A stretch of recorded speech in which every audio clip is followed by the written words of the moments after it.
Good morning dear student. आज हम क्या देखेंगे, हलचलों से निर्मित महाद्वीप। लेकिन इसके पहले हमने क्या क्या सीखा है पाठ में, आंतरिक हलचलों में। इसमें हमने देखा समाचार में समाचार, जो भूकंप रहता है उसके बारे में जाना, भूस्खलन की क्रिया उसके बारे में जाना। साथ ही साथ हमने कल के क्लास में देखा कि भ्रंश घाटी है ना, भ्रंश घाटी और भ्रंशोत्तर पर्वत, इसके बारे में हमने कल जाना। आज हम जानेंगे हलचलों से निर्मित महाद्वीप, मतलब जो ज़मीन के अंदर जो हलचलें होती है और उसके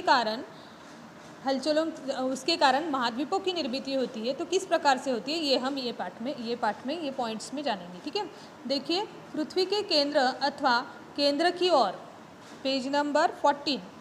पृथ्वी के केंद्र और केंद्र की ओर से भूपटल की ओर मंद गति से हलचलें होती रहती है। इन हलचलों के कारण भूपटल का विस्तृत भाग जो है वो कैसे ऊपर उठ जाता है।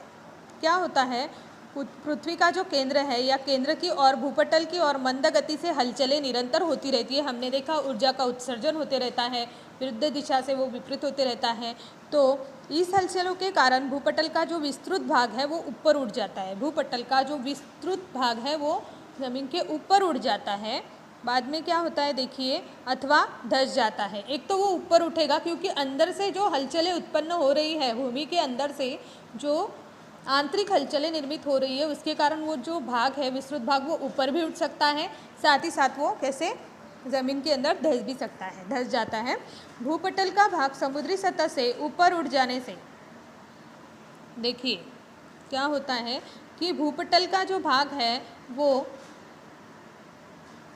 समुद्री सतह से ऊपर उठ जाने से महाद्वीपों की निर्मित होती है। अंततः इन हलचलों को महाद्वीपों का निर्माण करने वाली हलचलें कहती हैं।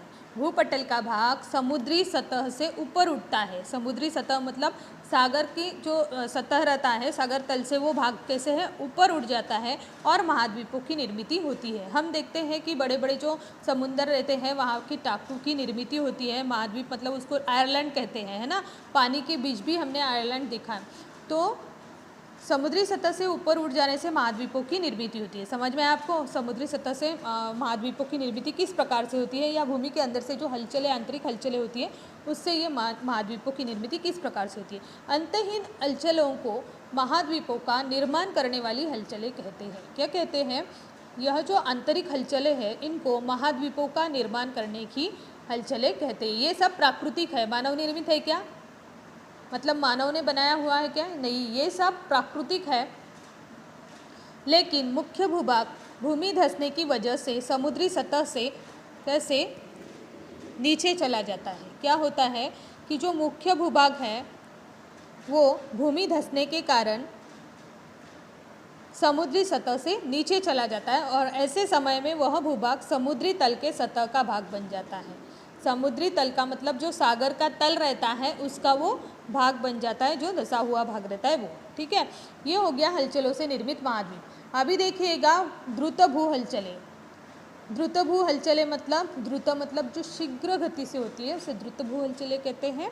यहाँ पे देखिए, हमने पाठ के आरंभ में भूकंप के समाचार का अध्ययन करके चर्चा की थी। पहले हमने न्यूज़ देखी थी, है ना, 2-3 न्यूज़ भी मैंने आपको करंट्स में दिखाई थी। तो भू अर्थात ज़मीन और कंप का अर्थ कंपन होता है। भू अर्थात ज़मीन और कंप मतलब कंपन होना। मराठी में हम बोलते ना कि थरथरता है या कुछ तो वाइब्रेट हो रहा है। समझ में आया, जब भूकंप होता है तो ज़मीन जो है ऐसे वाइब्रेट होती हुई नज़र आती है, या हमें पता चलता है कि यहाँ पे कुछ वाइब्रेशन हो रहा है। तो इस प्रकार से भूकंप यह पृथ्वी के भूपटल का कंपन है। भूकंप जो है वो पृथ्वी के भूपटल का कंपन है। भूपटल का कंपन मतलब जो भू कवच है, ज़मीन का जो कवच है, वहाँ पे क्या होता है, हलचलें उत्पन्न होती है। ठीक है, भूकंप की तीव्रता एवं परिणाम, यह जानकारी आपको प्रारंभ में दी गई है।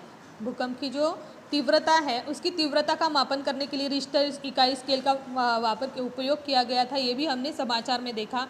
जो फर्स्ट लेसन स्टार्ट हुआ था वो टाइम पे जो समाचार देखा था, न्यूज़ देखी थी, उसमें हमने देखा था भूकंप का जो मापन करना है तो किस चीज़ से होता है। एवं परिणाम, यह जानकारी आपको प्रारंभ में दी गई थी। इस कृति से यह हो चुकी है।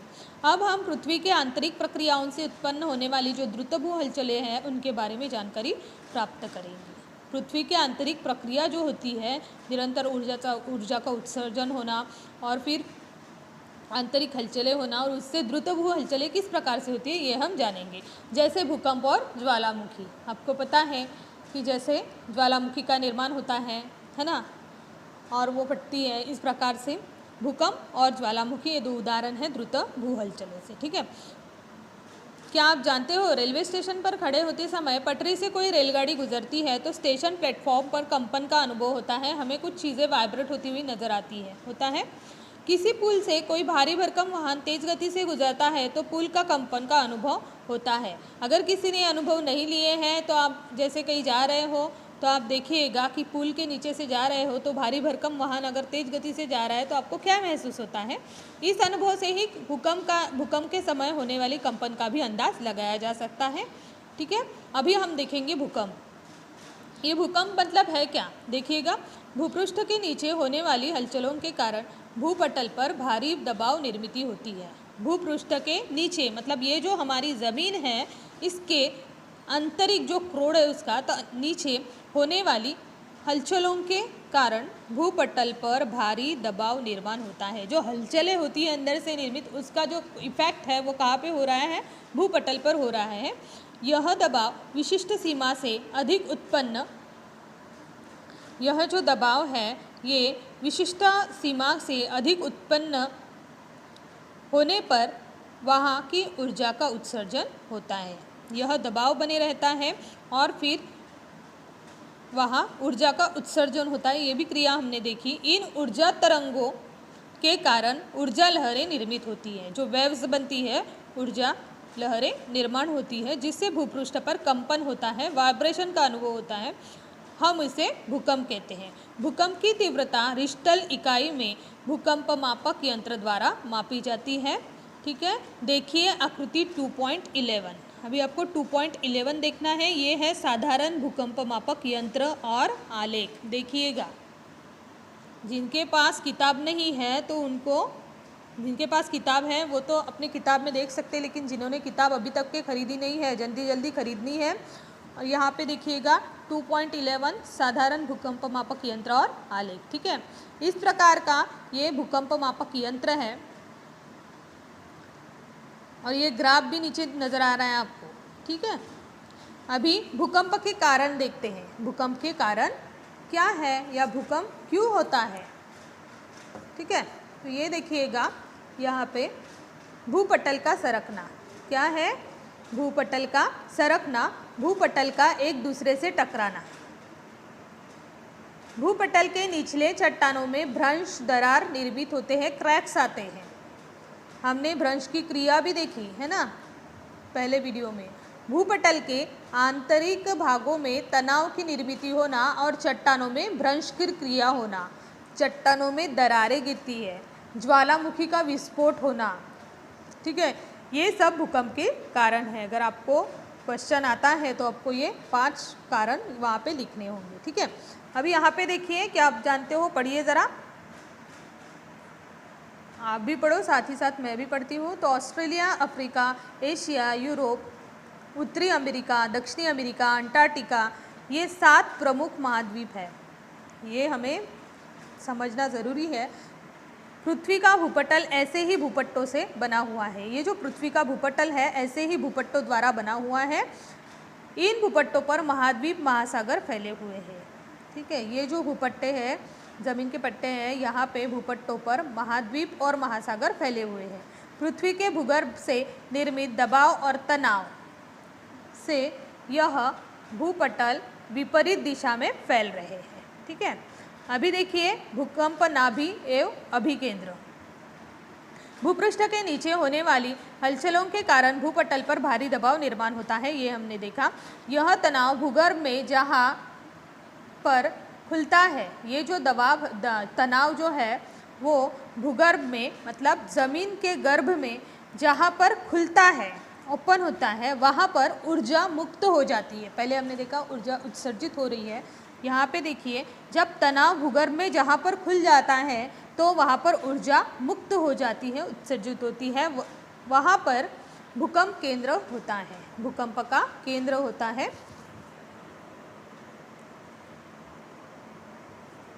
उस केंद्र को भूकंप नाभि कहते हैं। क्या कहते हैं? उस केंद्र को भूकंप नाभि कहते हैं।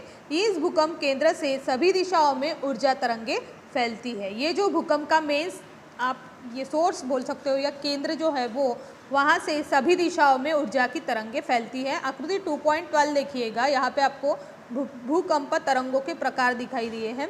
ठीक है, तो किस प्रकार से ये जो बीच में आपको ब्लैक कलर का एक राउंड शेप वाला दिख रहा है वो है भूकंप का केंद्र, मतलब उसे भूकंप नाभि कह सकते हैं।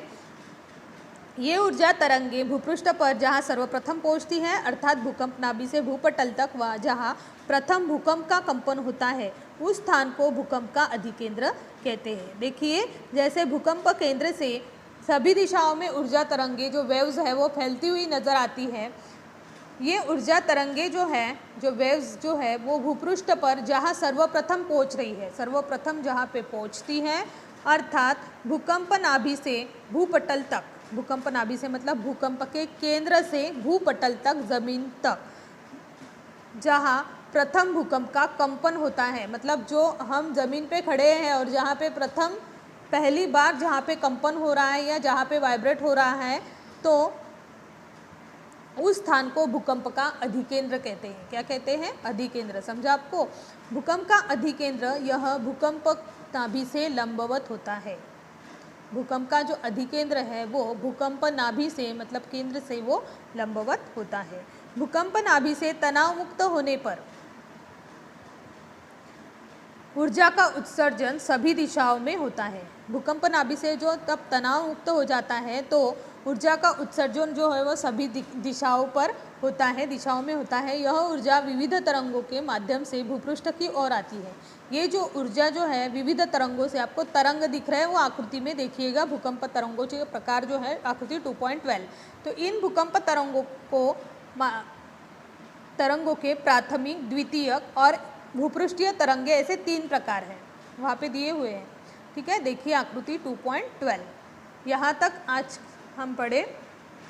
कल के वीडियो में हम देखेंगे प्राथमिक तरंगे, द्वितीयक तरंगे और भूपृष्ठीय तरंगे। आपको पाठ अच्छे से रीड करना है। Thank you.